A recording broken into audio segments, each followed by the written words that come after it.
I had an aha moment. So when I got to Cambridge University, I had this realization that I was spending way more time with my device than I did with any other human being, which sounds really sad. But if you think about it, we're all spending hours and hours on our devices. But I also had this realization that my device was my main portal of communication with my family back home. I was doing a lot of chatting at the time. I used a platform called ICQ for all of you out there who remember that. And I just felt that the richness of our emotional communication kind of disappeared in cyberspace.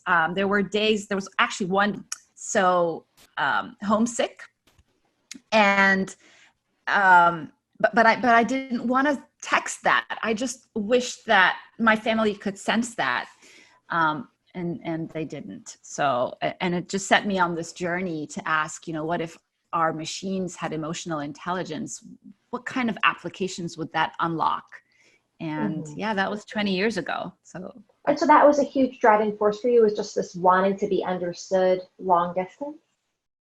Yeah, just realizing that technology is so powerful. It allows us to, get in touch with many people all over the world. My family is very geographically dispersed, so I'm grateful that we can connect.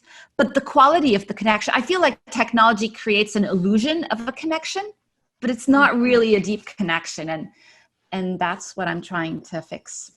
And can you explain that a little bit more? What do you mean by that? Yeah, the illusion of a connection.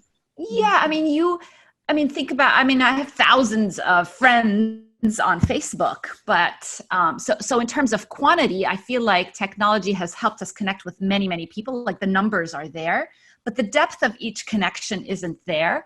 I feel like there's a lot of misunderstanding when we communicate over text, regardless of whether it's a personal communication or a business and professional communication. Like there's no tone. I could say, that's great, or that's great. Right. And you could still put the emoji at the end, but it's very explicit. It's not like me walking into the room and saying, ooh, you look like I'll call my mom. My mom lives in Cairo, and I'll just say hello. And she'll say, what's wrong with you? Tell me what's wrong. What happened?